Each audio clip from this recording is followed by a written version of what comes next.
প্রিয় দর্শকবৃন্দ, সবাইকে ধন্যবাদ জানাচ্ছি ট্রাস্ট সিলেট থেকে। আমি রুহুল আমিন। 14ই এপ্রিল সোমবার গভীর রাত 2:45 দিকে সিলেট বিমানবন্দর থানা মালনীছড়া চা বাগান এলাকায় ঘাতক একটি ট্রাক কেড়ে নিল টমটম চালকের প্রাণ। গভীর রাত 2:45 সিলেট বিমানবন্দর থানার টহলরত পুলিশ সদস্যরা দেখতে পান পাশে রয়েছে একটি ঘাতক ট্রাক। ট্রাকের নম্বর রয়েছে ঢাকা মেট্রো ট 186506।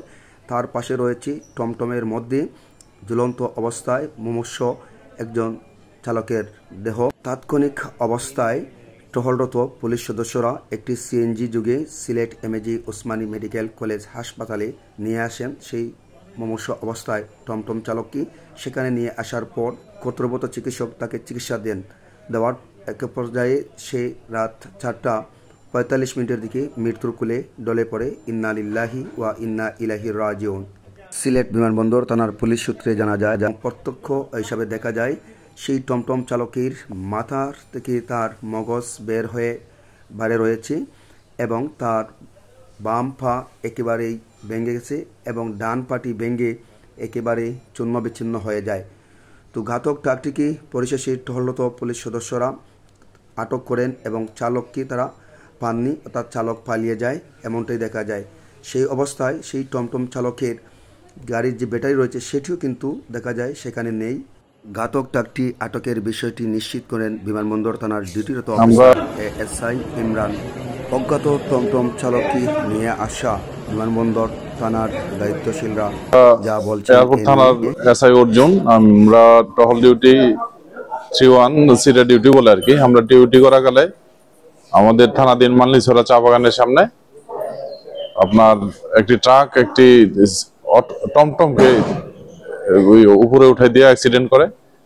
ড্রাইভার সম্ভবত টমটমের ড্রাইভার আহত হয়। এখন মুমূর্ষ অবস্থায় ওসমানীতে মেডিকেল আমরা নিয়ে আসি। আর আপনার ট্রাকের ড্রাইভার পলাতক আছে।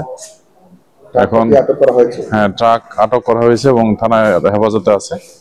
অপরদিকে গতকাল রাত 12টার দিকে সুনামগঞ্জ জেলার ছাতক উপজেলার বাজার সংলগ্ন এলাকায় ট্রাক ও মোটরসাইকেলের মুখোমুখি সংঘর্ষে 2 জন গুরুতর আহত হন মোটরসাইকেল আরোহী। তার মধ্যে 2 জনকেই Sylhet MAG Osmani medical college হাসপাতালে নিয়ে আসার পর একজনের অবস্থা আশঙ্কাজনক।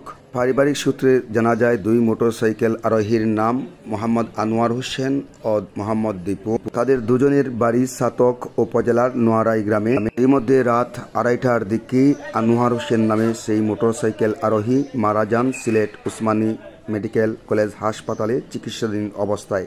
নিহত মোটরসাইকেল আরোহী আনোয়ার হোসেনের মরদেহ রাখা হয় সিলেট ওসমানী মেডিকেল হাসপাতালের হিমাগারে। ময়না তদন্ত শেষে পরিবারের কাছে হস্তান্তর করা হবে তার মৃতদেহ।